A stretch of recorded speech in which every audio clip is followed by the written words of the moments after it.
আমাদের সমাজের মানুষের ধারণা হচ্ছে পোশাকটা পবিত্র হয় না অতক্ষণ পর্যন্ত যদি পোশাক ধৌত করার সময় 3 বার বিসমিল্লাহ না বলা হয় এবং এটাকে 3 বার ধৌত করা না হয়। দুটোই ভুল ধারণা।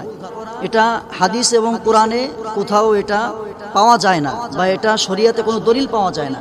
তবে হ্যাঁ, 3 বার যে বিসমিল্লাহ বলার কথাটা, এই কথাটা আমরা এভাবে বলতে পারি, আল্লাহ রাসূল সাল্লাল্লাহু আলাইহি ওয়াসাল্লাম বলেছেন প্রত্যেকটি কাজের শুরুতে বিসমিল্লাহ বলা। সেই দিক থেকে যদি আপনি বিসমিল্লাহ বলেন তাহলে আপনি সওয়াব পাবেন। তবে যে বিসমিল্লাহ না বললে এটা পবিত্র হবে না, এই ধারণাটি সম্পূর্ণই ভুল। এখন আসেন, 3 বার ধৌত করতে হবে বিষয়টা এমন না।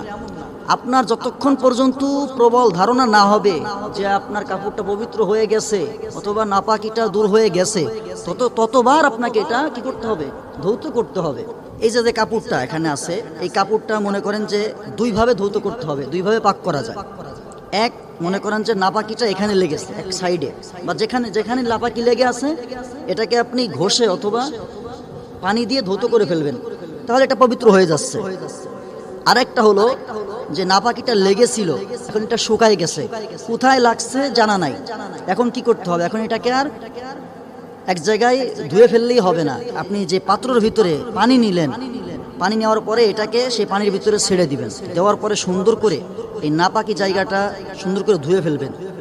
এরপরে সুন্দর করে এটাকে ধুবেন, ধোয়ার পরে এটাকে উঠাবেন, উঠানোর পরে এটাকে ভালোভাবে চিপুট দিবেন। যে পানিটি থাকবে না এই পানিটা আপনি ফেলে দিবেন। ফেলে দেওয়ার পরে এই যে পাত্রটাকে ভালোভাবে পানি দিয়ে ধৌত করবেন। এরপরে আবার এটাকে কি করবেন? পানি নিবেন, আবার ধৌত করবেন। যদি মনে করেন হয়ে গেছে তো হয়ে গেছে, না হলে আবার দিবেন। আর যদি পুকুরে এটা ধৌত করেন তাহলে সেক্ষেত্রে কি করবেন? আপনি মনে করেন পোশাকটা পরিধান করে গোসল করছেন, আপনার যদি মনে হয় গোসলের সময় আপনি ডলে ডলে পরিষ্কার করছেন তো হয়ে যাবেন, পাক হয়ে যাবে। আর যদি না হয় গোসলের পরে আপনি এটাকে সুন্দর করে নদীর পানিতে ধুয়ে ফেলবেন। মানে 3 বারই বিসমিল্লাহ বলতে হবে এমনটা না। একবার বলেন আপনি বিসমিল্লাহ, হক আদায় হয়ে যাবে। 3 বার বললে অসুবিধা নাই, 3 বার আপনি সওয়াব পাবেন, নিয়তের ভিতরে সব কিছু ঠিক আছে। এখন আপনি যদি মনে করেন যে বিসমিল্লাহ বলেই এটা পবিত্র করতে হয়, বিসমিল্লাহ বললাম না তো পবিত্র হলো না, এই ধারণাটা ভুল।